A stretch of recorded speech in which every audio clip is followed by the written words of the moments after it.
Hello साथियों, कैसे हैं आप सभी। मैं विवेक एक बार फिर से आप सभी साथियों का आपके अपने परिवार एग्जाम्पल में हार्दिक स्वागत करता हूं।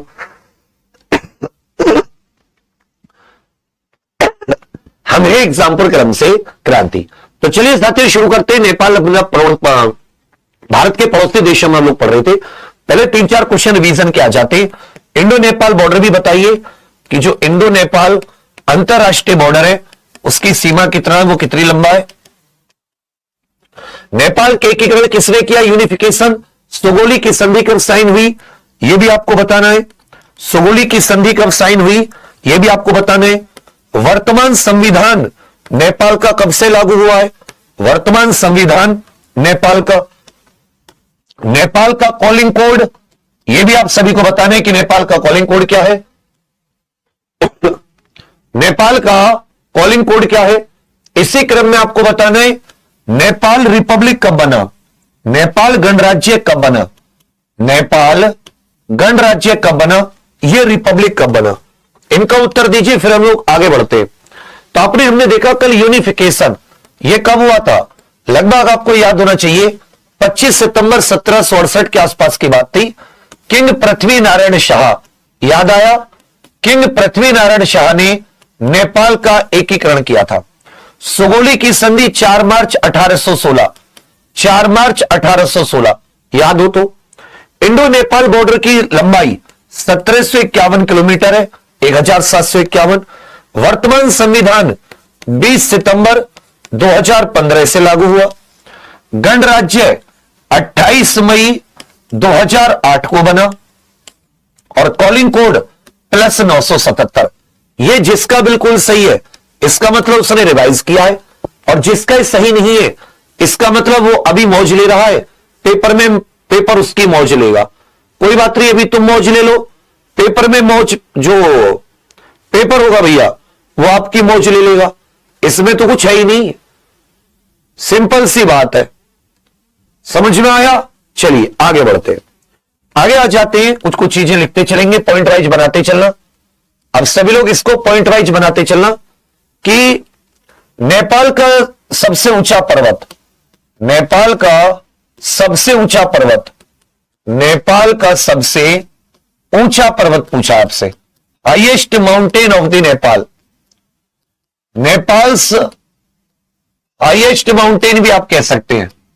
नेपाल हाईएस्ट माउंटेन कौन सा है, या नेपाल का सबसे ऊंचा पर्वत कौन सा है। नेपाल का सबसे ऊंचा पर्वत। फिर पूछेगा नेपाल का राष्ट्रीय ध्वज, नेपाल का राष्ट्रीय ध्वज। पूरे वर्ल्ड में नेपाल का राष्ट्रीय ध्वज सबसे यूनिक है। ज्यादातर राष्ट्रीय ध्वज आप देखोगे, नेशनल फ्लैग जो होते हैं हर एक कंट्री के, वो आपको रेक्टेंगुलर मिलेंगे। कैसे मिलेंगे, रेक्टेंगुलर। जैसे भारत का 3:2, 3 में लंबा, 2 चौड़ाई, आयताकार मिलेगा।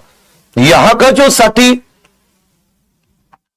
नेशनल फ्लैग है वो कैसा है, वो ट्रायंगल शेप का है। कैसा है, ट्रायंगल। ऊपर चांद, नीचे सूरज, ये एकदम ट्रायंगल। पहला ऐसा है जो त्रिकोण आकार का है, जो कैसा भैया, त्रिकोण आकार का है।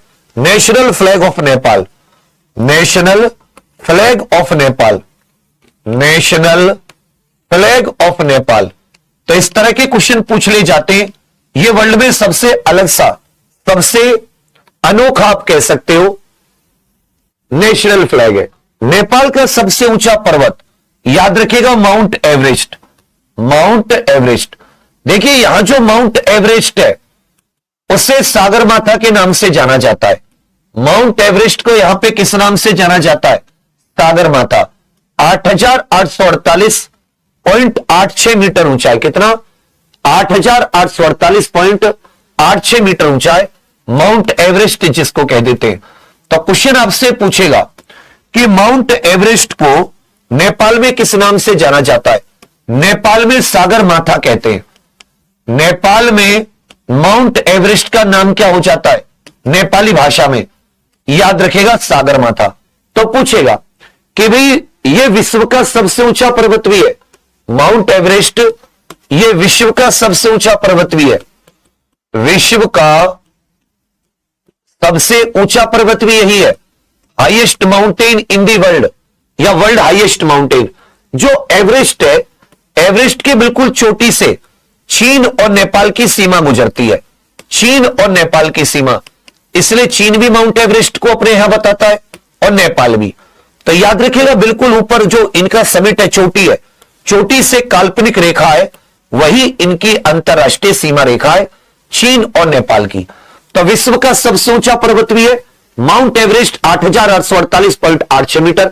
आपसे पूछेगा कि माउंट एवरेस्ट का नेपाल में क्या नाम है, या नेपाल में माउंट एवरेस्ट को किस नाम से जाना जाता है, तो आप क्या उत्तर दोगे? नेपाल में माउंट एवरेस्ट को सागर माथा के नाम से जाना जाता है। नेपाल में माउंट एवरेस्ट को किस नाम से जाना जाता है? आप कहोगे सर सागर माथा के नाम से जाना जाता है। किस नाम से माउंट एवरेस्ट को जाना जाता है? आप कहोगे सर सागर माथा के नाम से। किसके नाम से? सागर माथा के नाम से। राष्ट्रीय ध्वज, देखिए इसका जो डिजाइन था, इसका जो डिजाइन है राष्ट्रीय ध्वज का डिजाइन, वो ओरिजिनल जो था वो तो किंग पृथ्वी नारायण शाह ने ही बनाया था, जो राजा थे पहले इसके एकीकरण करने वाले, नेपाल के पहले राजा पृथ्वी नारायण शाह के द्वारा। किसके द्वारा? पृथ्वी नारायण शाह, जिन्होंने गोरखा साम्राज्य की नींव रखी थी, पृथ्वी नारायण शाह। पहले इसमें जो चांद और सूरज थे, तो चांद और सूरज का चेहरा भी होता था। बाद में 16 दिसंबर 1962 से 16 दिसंबर 1962 से शंकरनाथ रिमल करके एक व्यक्ति थे, उन्होंने मॉडर्न डिजाइन बनाया, आधुनिक कह लो या मॉडर्न डिजाइन। तो पूछेगा मॉडर्न डिजाइन किसने बनाया? शंकरनाथ रिमल। शंकरनाथ रिमल करके एक व्यक्ति थे, शंकरनाथ रिमल करके एक व्यक्ति है, इन्होंने भैया मॉडर्न डिजाइन बनाया है। इसका एक आपको दिखा देता हूं थोड़ा सा,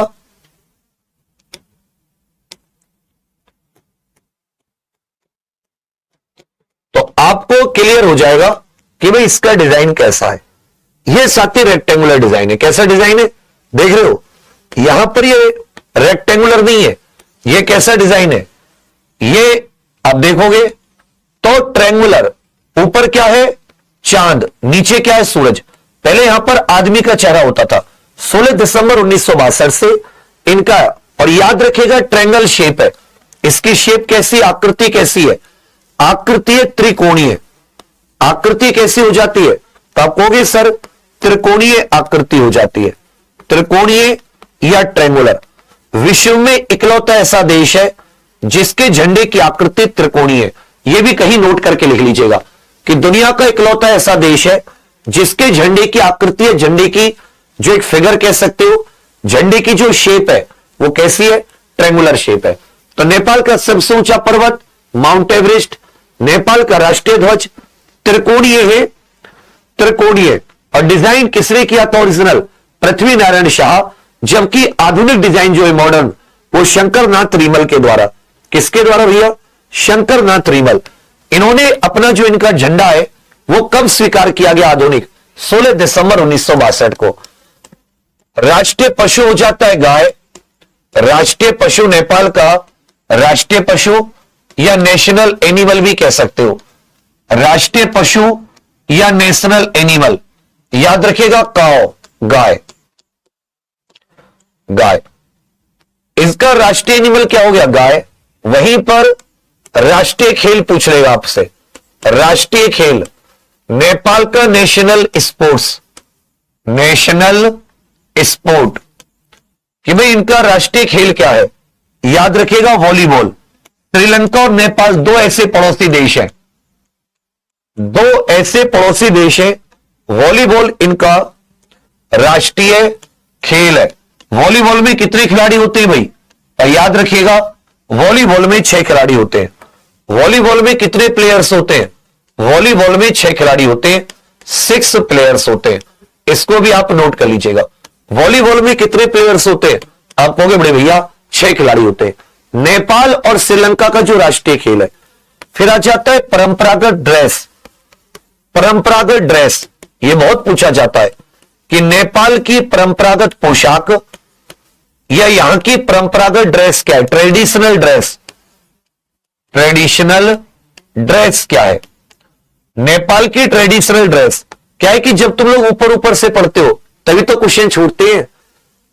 जिस दिन ढंग से पढ़ लिया तो फिर कैसे उत्तर नहीं आएगा क्वेश्चन का।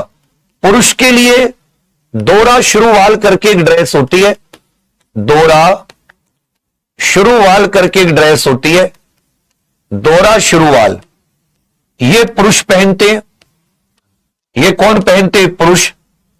और महिलाओं के लिए यहां जो ट्रेडिशनल ड्रेस है, फीमेल्स के लिए जो ट्रेडिशनल ड्रेस है वो है गुन्यू चोलो, गुन्यू चोलो करके CHOLO। यहां जो महिलाओं के लिए ड्रेस है उसको क्या बोल देते हैं? गुन्यू चोलो।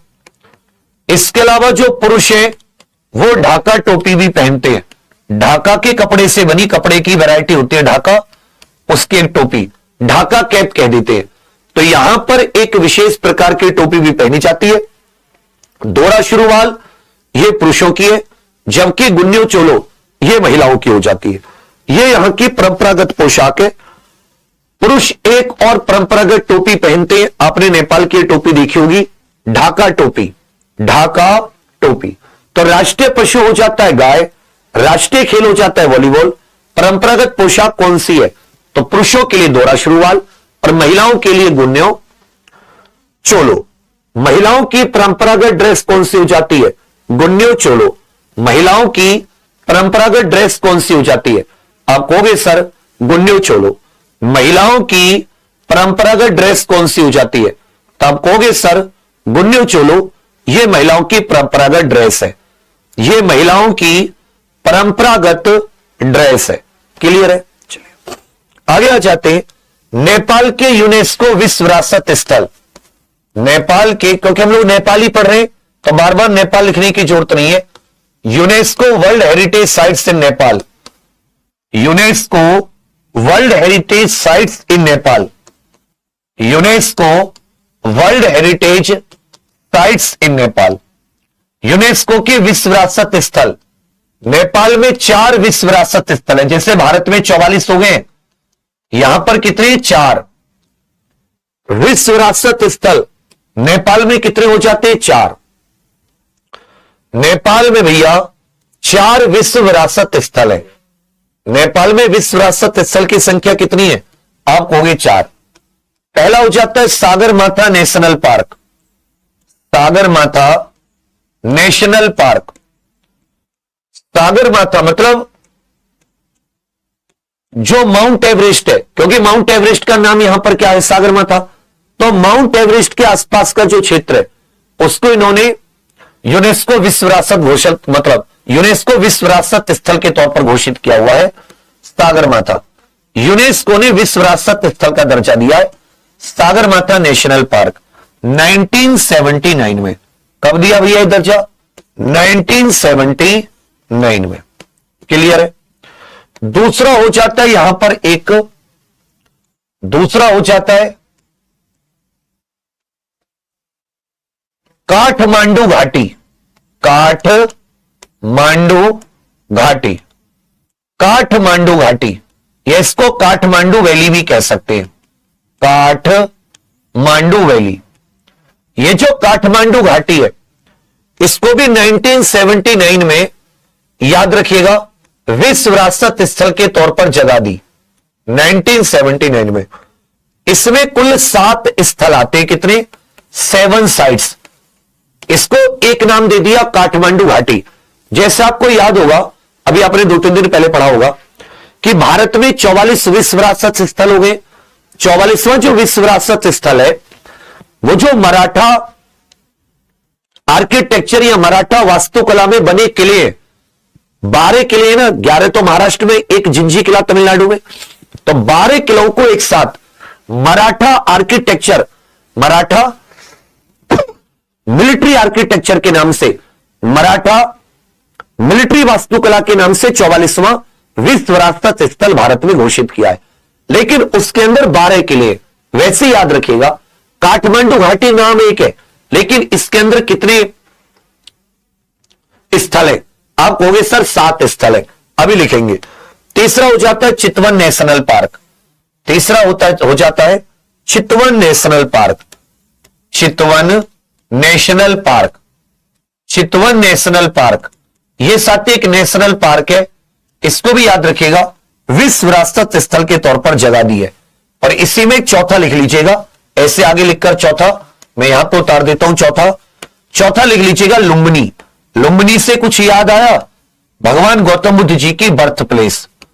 लुम्बिनी भगवान गौतम बुद्ध जी की बर्थ प्लेस।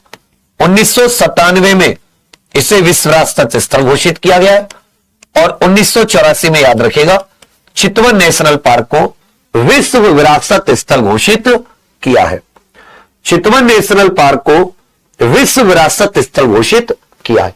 तो UNESCO world heritage site Nepal में कितनी है? 4। सागरमाथा नेशनल पार्क, काठमांडू घाटी, सागरमाथा नेशनल पार्क, काठमांडू घाटी, चितवन नेशनल पार्क और लुम्बिनी। चितवन नेशनल पार्क और लुम्बिनी, चितवन नेशनल पार्क और याद रखिएगा भैया लुम्बिनी, चितवन नेशनल पार्क और लुम्बिनी। क्लियर है? अब ये जो काठमांडू घाटी के 7 स्थान है, काठमांडू घाटी के जो 7 स्थान है, इनको एक बार देख लेते। ये जो 7 स्थान है, इनको हम लोग एक बार अच्छे से देख लेते हैं।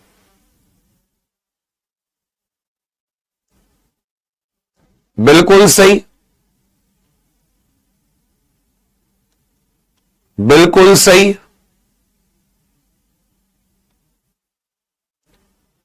इसको जवाब बहुत अच्छे से एक एक चीज इसमें पूछ ली जाती है, बहुत ज्यादा ये इंपॉर्टेंट है, इसलिए इसको हल्के मत लेना। चलिए, काठमांडू घाटी की 7 साइट अगले पेज पर लिख देते हैं। काठमांडू घाटी के जो काठमांडू वैली है उसकी 7 sites, Kathmandu valley, sites of Kathmandu valley 7 sites है। 7 स्थल हैं टोटल, जिनको एक साथ यूनेस्को विश्व विरासत स्थल के तौर पर मान्यता दी हुई है। एक हो जाता है साथी भक्तापुर, BHAKTA, भक्तापुर दरबार स्क्वायर। ये एक महल के तौर पर, ये महल भी है, चौक मतलब जो जैसे चौराहे टाइप होते हैं ना, इस प्रकार से महल, एक पुराने जमाने के जो महल होते थे, नेपाली वास्तुकला में ये महल बनाए हुए जिनको दरबार स्क्वायर कहते हैं। तो 3 तो भैया यहां पर दरबार स्क्वायर है, दरबार स्क्वायर, भक्तापुर दरबार स्क्वायर, भक्तापुर दरबार, इसको साथी विश्व विरासत स्थल घोषित किया हुआ है। दूसरा आ जाता है पाटन दरबार स्क्वायर, पाटन दरबार स्क्वायर, ये सब काठमांडू घाटी में है। पाटन दरबार स्क्वायर, ये जो पाटन दरबार स्क्वायर है, ये ललितपुर नेपाल में, कहां पर है? ललितपुर नेपाल। ये ललितपुर उत्तर प्रदेश वाला मत सोच लेना, ये नेपाल वाला ललितपुर है। सिटी है एक, इसी प्रकार भक्तावर एक सिटी है। तीसरा जाता है काठमांडू दरबार स्क्वायर। तीसरा क्या जाता? 3 इसमें दरबार स्क्वायर है, एक पाटन दरबार स्क्वायर, एक भक्तापुर दरबार स्क्वायर और तीसरा जाता भैया काठमांडू दरबार स्क्वायर, काठमांडू दरबार स्क्वायर। ये तो काठमांडू में ही है, शहर काठमांडू में, काठमांडू। फिर नेपाल का सबसे पुराना हिंदू मंदिर चंगू नारायण मंदिर, कौन सा भैया? ये हिंदू टेंपल है। ये तो तीनों महल है, भक्तापुर दरबार, पाटन दरबार, काठमांडू दरबार स्क्वायर। चंगू नारायण मंदिर, यह मंदिर है 5वीं शताब्दी का, चंगू नारायण मंदिर, चंगू नारायण टेंपल। एक चीज यहां पर ध्यान दीजिएगा कि नेपाल कभी भी किसी के अधीन नहीं रहा है, नेपाल कभी भी किसी के दूसरे राज्य के अंदर नहीं रहा है। नेपाल हमेशा स्वतंत्र रहा है। अंग्रेजों ने भी 2023 में नेपाल की स्वतंत्रता स्वीकार कर ली थी कि नेपाल एक स्वतंत्र देश है। 2015 तक जब तक इनका वर्तमान संविधान लागू नहीं हुआ था, नेपाल एक हिंदू राष्ट्र था, लेकिन वर्तमान में नेपाल एक पंथ निरपेक्ष देश है। तो चंगू नारायण टेम्पल ये 5वीं शताब्दी का नेपाल का सबसे पुराना मंदिर है, काठमांडू में स्थित है। नेपाल का सबसे पुराना मंदिर, सबसे पुराना हिंदू मंदिर, ये याद रखिएगा, oldest Hindu temple in Nepal है। यह नेपाल का सबसे पुराना हिंदू मंदिर है, नेपाल का सबसे पुराना हिंदू मंदिर। यह भी भक्तापुर में पड़ता, काठमांडू में नहीं पड़ता। यह पड़ता कहां पर है, याद रखिएगा, भक्तापुर, जो भक्तापुर डिस्ट्रिक्ट है वहीं पर पड़ता है। 5वां जाता है पशुपतिनाथ मंदिर। यह क्वेश्चन अभी पिछले कुछ पैट में भी पूछा गया था। पशुपतिनाथ मंदिर भगवान शिव का मंदिर है, पशुपति के रूप में यहां पर विराजमान है। और आपको याद होगा कि पशुपति की पूजा हड़प्पा के समय पर भी की जाती थी। पशुपति की सील मिली थी ना, मोहरें, तो याद रखना पशुपति नाथ टेम्पल यह काठमांडू में हिंदू टेम्पल है, बहुत ज्यादा पूजा जाने वाला। यह कहां पर है, काठमांडू, काठमांडू जो नेपाल की राजधानी है। यह कहां पर हो जाता है, काठमांडू। तो पशुपतिनाथ मंदिर यह काठमांडू। छठा आ जाता है बौद्धनाथ स्तूप, बौद्धनाथ स्तूप, ये पशुपतिनाथ मंदिर हिंदू मंदिर है। बौद्धनाथ स्तूप ये बौद्ध धर्म से संबंधित है। बौद्धनाथ स्तूप, बौद्धनाथ स्तूप ये काठमांडू में, कहां पर है मेरे भाई, ये काठमांडू में बौद्धनाथ। इसी प्रकार एक आ जाता है स्वयंभूनाथ स्तूप, 7वां आ जाता है स्वयंभूनाथ स्तूप, स्वयंभूनाथ स्तूप, स्वयंभूनाथ स्तूप, स्वयंभूनाथ स्तूप।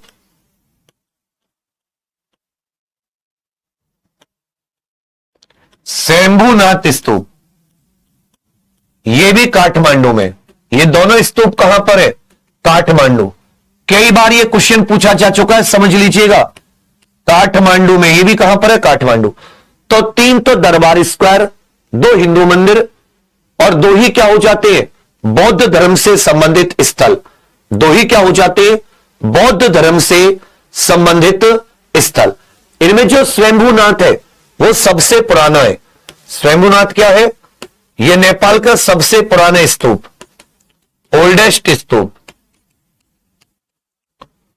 नेपाल का। और जो बौद्धनाथ स्तूप है यह याद रखिएगा सबसे बड़ा है।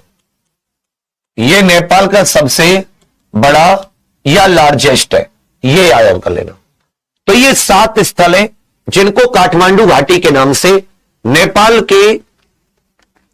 नेपाल में यूनेस्को विश्व विरासत स्थल के तौर पर दर्जा दिया हुआ है। नेपाल के विश्व विरासत स्थल के तौर पर इनको दर्जा दिया हुआ है। नेपाल के विश्व विरासत स्थल के तौर पर याद रखिएगा, एक प्रकार से आप कह सकते हो बिल्कुल सही, बिल्कुल सही।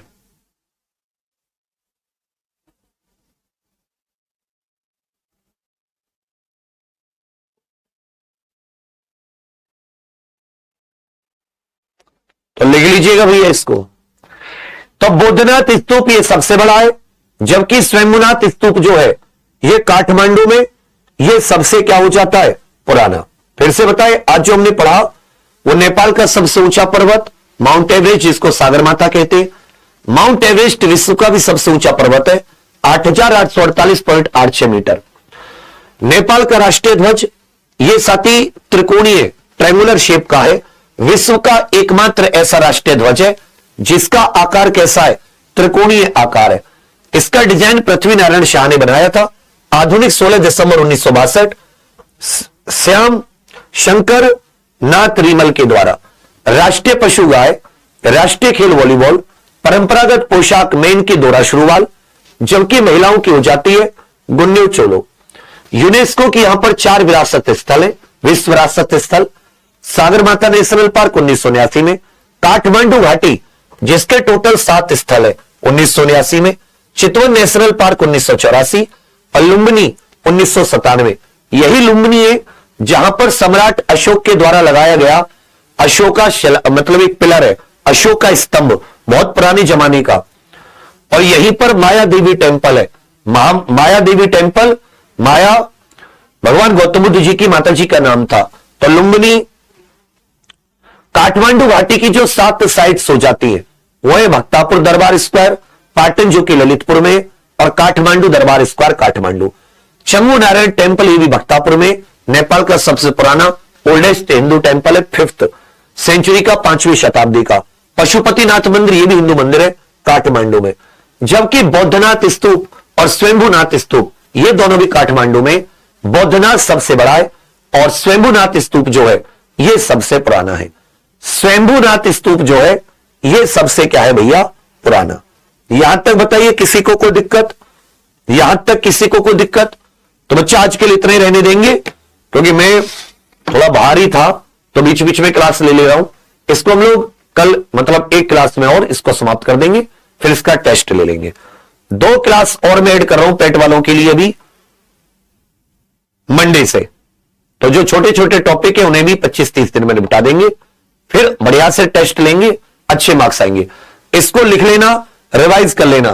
कांस्टेबल हो, पेट हो, रेलवे, एसएससी, किसी में तुम एक भी क्वेश्चन बाहर जाता नहीं देखोगे। ठीक है, चलिए, थैंक यू, धन्यवाद। और तुम देख लेना, स्क्रीनशॉट लगाएंगे तब कि हां सर बिल्कुल सही कह रहे थे। जय हिंद।